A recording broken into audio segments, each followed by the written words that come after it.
नरेंद्र मोदी जी के 2-3 मित्र हैं, नाम आप जानते हो। बीजेपी और आरएसएस देश में सिर्फ नफरत और हिंसा फैलाने का काम कर रहे हैं। एक भाई को दूसरे भाई से लड़ाने का काम कर रहे हैं। खारगे जी,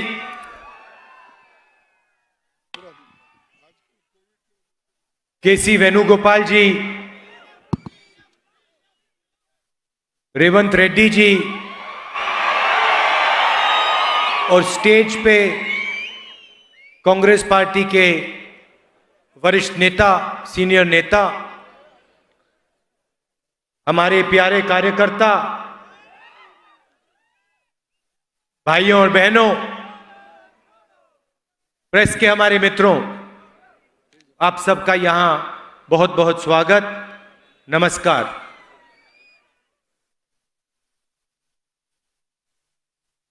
कुछ महीने पहले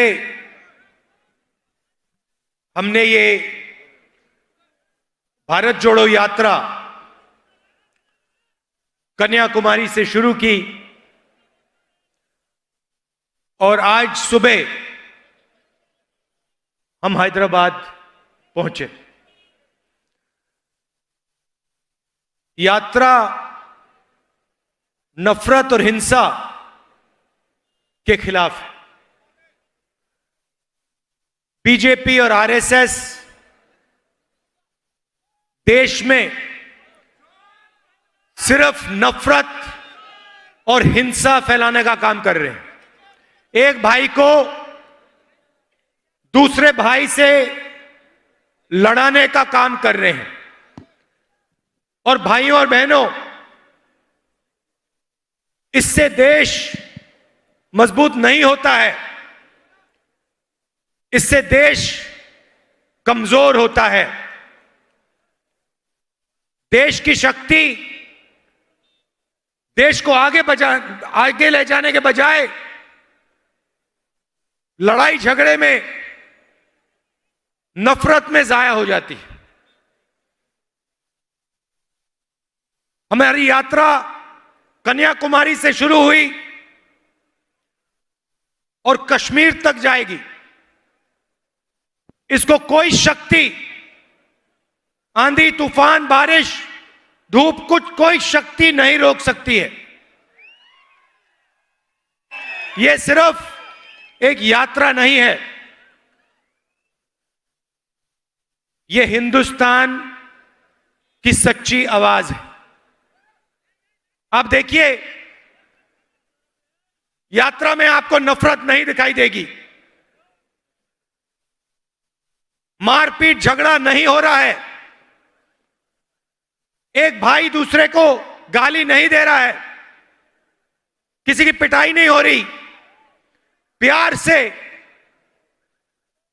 नदी जैसे लाखों लोग एक साथ चल रहे हैं।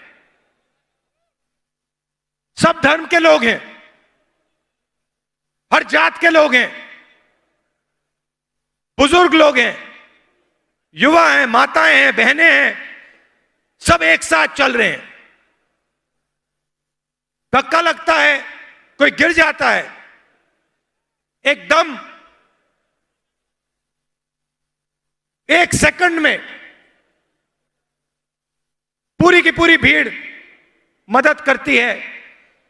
कोई ये नहीं पूछता तुम्हारा धर्म क्या है, जात कौन सी है, कौन सी भाषा में बोलते हो, कहां रहते हो, ये सवाल नहीं पूछे जाते।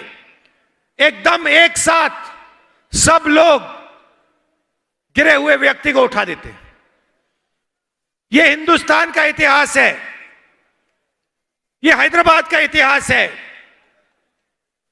यहां पे सब धर्म के लोग एक साथ भाईचारे के साथ रहते हैं।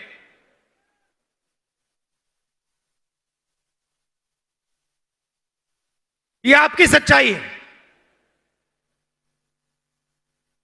2-3 शिकायतें हैं। मैंने सोचा था कि देश में सबसे ज्यादा पोल्यूशन दिल्ली में है।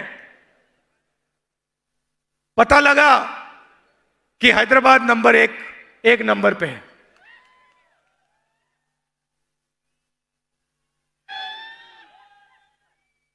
और जब से यहां टीआरएस की सरकार है तो यहां पे अब देखिए सड़कों पे चले हैं,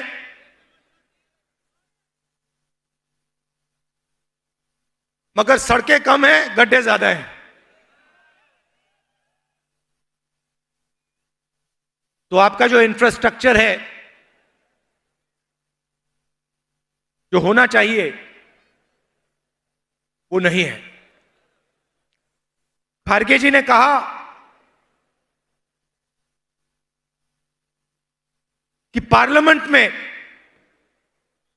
जब भी बीजेपी कोई बिल लाती है, उन्होंने 3 किसान, काले किसान वाले कानूनों की बात की, मगर जब भी लोकसभा में, राज्यसभा में बिल आता है, टीआरएस बीजेपी का एकदम समर्थन कर देती है। और अगर विपक्ष कोई मुद्दा उठा रहा है,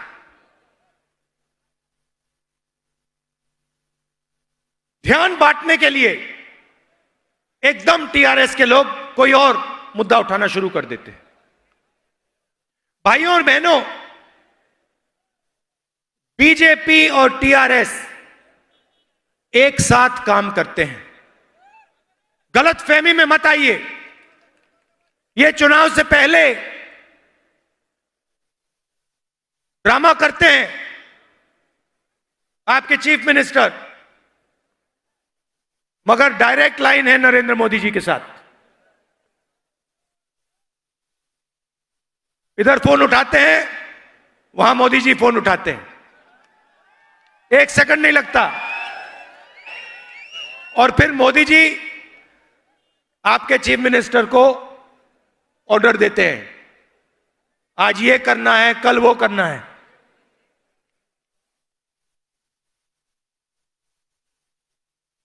मैं अब महीनों से चल रहा हूं तेलंगाना में, कितने 7-8 दिन हो गए, 7 दिन हो गए। किसानों से मिल रहा हूं, मजदूरों से बात हो रही है, युवाओं से बात हो रही है। 7-8 घंटे चलते हैं, 6 बजे शुरू करते हैं और जैसे अभी आपने देखा 7 बज जाते हैं। पूरा दिन हम तेलंगाना के लोगों की आवाज सुनते हैं। हम कुछ कहते नहीं, भाषण नहीं देते।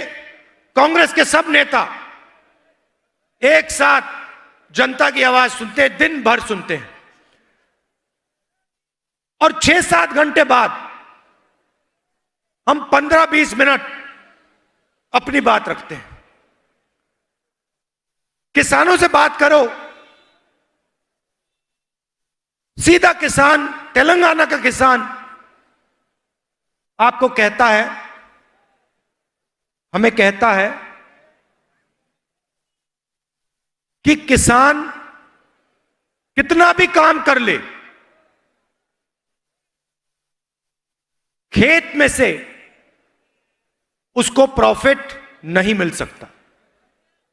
यह सच्चाई है। 24 घंटा काम कर ले, उसके खेत से उसको प्रॉफिट नहीं मिल सकता। तेलंगाना की सरकार और बीजेपी की सरकार किसानों की कोई मदद नहीं करती, एमएसपी नहीं दिलवाती, कर्जा माफ नहीं करती, उल्टा 3 काले कानून लाई और जो किसानों का है उसको किसानों से छीनने की कोशिश करी। युवाओं से बात करो, पहला सवाल मैं पूछता हूं, पढ़ाई क्या की? कोई एमबीए करता है, कोई इंजीनियरिंग करता है, कोई एमबीबीएस पढ़ता है, और फिर पूछो अच्छा रोजगार मिला या रोजगार मिलने जा रहा है? सबके सब कहते हैं नहीं, रोजगार नहीं मिल सकता। तेलंगाना में, हिंदुस्तान में रोजगार नहीं मिल सकता। इंजीनियर से बात करो, कहते हैं, उनसे पूछो भैया करते क्या हो? तुमने इंजीनियरिंग डिग्री की, मैकेनिकल इंजीनियरिंग की, सॉफ्टवेयर इंजीनियरिंग की, सिविल इंजीनियरिंग की, करते क्या हो? हम तो डिलीवरी का काम करते हैं, पिज्जा डिलीवरी का काम करते हैं, स्विगी का काम करते हैं, मगर इंजीनियरिंग नहीं कर पाते। जो हमने सपना देखा था वो सपना हमारा पूरा नहीं हो सकता है। प्रधानमंत्री कहते थे कि हर साल मैं 2 करोड़ युवाओं को रोजगार दूंगा, हर भाषण में बोलते थे। आजकल नहीं बोलते, ना आपके चीफ मिनिस्टर, ना हिंदुस्तान के प्रधानमंत्री रोजगार की बात करते हैं। युवाओं को यह नहीं बताते कि हमने रोजगार का जो सिस्टम था उसकी रीढ़ की हड्डी तोड़ दी। भाई और बहनों, देश को रोजगार देता कौन है? देश को रोजगार छोटा व्यापारी, किसान, जो स्मॉल और मीडियम बिजनेस चलाते हैं, वो रोजगार देते हैं। नरेंद्र मोदी जी ने नोटबंदी करके, गलत जीएसटी लागू करके और कोविड के समय जो इनकी मदद नहीं की, इन 3 चीजों के कारण जो स्मॉल और मीडियम बिजनेसेस हैं, छोटे व्यापारी हैं, दुकानदार हैं, इन सब की रीढ़ की हड्डी बिजनेस खत्म हो गया है। ये रोजगार नहीं दे पाते हैं। सरकार चुने हुए लोगों के लिए काम करती है। दिल्ली में नरेंद्र मोदी जी के 2-3 मित्र हैं, नाम आप जानते हो।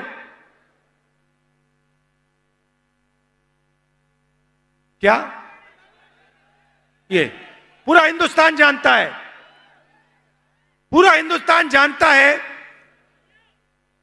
कि इनके जो मित्र हैं, मैं तो हैरान हो गया। आज सुबह मैंने रेवंत जी से पूछा, ये अभी तक हैदराबाद का एयरपोर्ट है, ये उनके हवाले कैसे नहीं हुआ? अब देखना, देख लेना, थोड़ी देर बाद ये उसको उठा के ले जाएंगे। हिंदुस्तान के पोर्ट्स, सड़कें, एयरपोर्ट,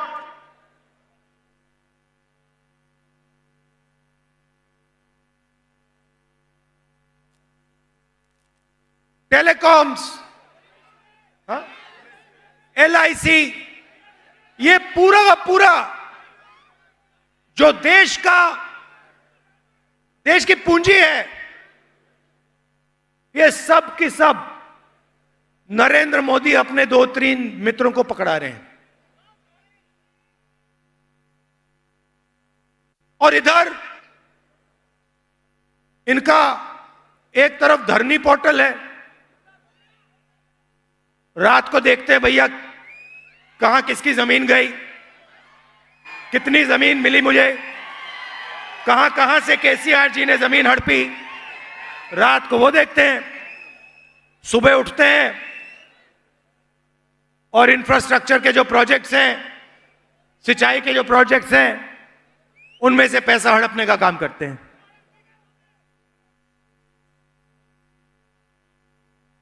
और आप लोग एक तरफ बेरोजगारी, दूसरी तरफ महंगाई। अच्छा भैया, नरेंद्र मोदी जी कहते थे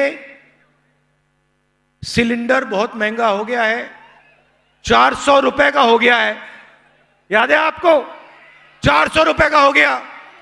अच्छा भाइयों बहनों, सिलेंडर कितने का है आजकल? अब प्रधानमंत्री जी इसके बारे में क्यों नहीं बोलते? उस टाइम कहते थे पेट्रोल का दाम 65 रुपए हो गया है। आज कितना हो गया पेट्रोल का दाम? एक शब्द नहीं बोलते। तो आप लोग, हिंदुस्तान के गरीब लोग, मिडिल क्लास के लोग, एक तरफ बेरोजगारी,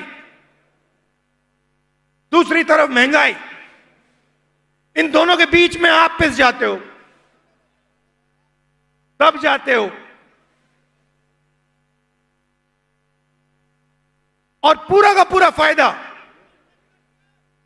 2-3 उद्योगपतियों को मिलता है। वो जो भी सपना देखना चाहते हैं देख सकते हैं। उनको एयरपोर्ट चाहिए, पोर्ट चाहिए, जमीन चाहिए, एक सेकंड में उनको मिल सकती है। मगर अगर एक छोटा व्यापारी अपना बिजनेस चलाना चाहे, अगर एक दुकानदार लोन लेना चाहे, नहीं मिल सकता, सवाल नहीं उठता। ये लोग लाखों करोड़ रुपए का लोन ले सकते हैं।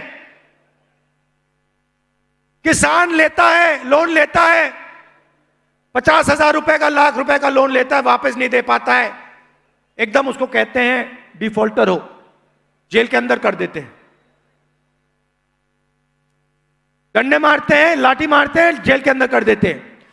मगर अगर अरबपति लोन लेता है, वापस नहीं दे पाता, तो उसको डिफॉल्टर नहीं कहते, उसको कहते हैं ये तो नॉन परफॉर्मिंग एसेट है।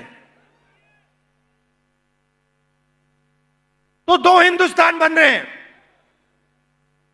एक चुने हुए अरबपतियों का, जो भी करना चाहते हैं कर सकते हैं, इनके लिए कोई कानून नहीं है, जो भी सपना ये देखना चाहते देख लेते हैं, पूरा कर देते हैं। और दूसरा हिंदुस्तान गरीबों का, किसानों का, मजदूरों का, मिडिल क्लास का, छोटे व्यापारियों का, स्मॉल और मीडियम बिजनेस चलाने वालों का, उसमें आपको कोई सपना नहीं दिख सकता। और अगर आपने सपना देखा, पूरा होने का सवाल ही नहीं। यह है हिंदुस्तान। इसीलिए हमने भारत जोड़ो यात्रा शुरू की,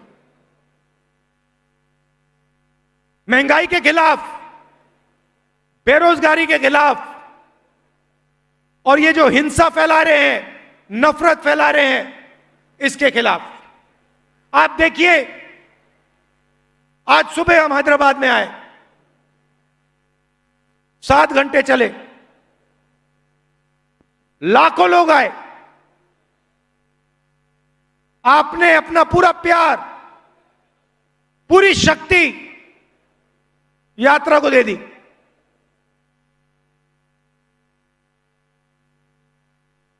आमतौर से क्या होता है, व्यक्ति सुबह उठता है, थकान नहीं होती, 6-7 घंटे बाद चलने के बाद थकान लगती है। आप किसी भी यात्री से पूछ लीजिए, मुझसे मत पूछिए, आप किसी भी यात्री से पूछ लीजिए और वो आपको बताएगा शाम को जो हम कदम लेते हैं उसमें सुबह वाले कदम से कम थकान होती है। अजीब सी बात है, किसी भी यात्री को थकान नहीं हो रही है।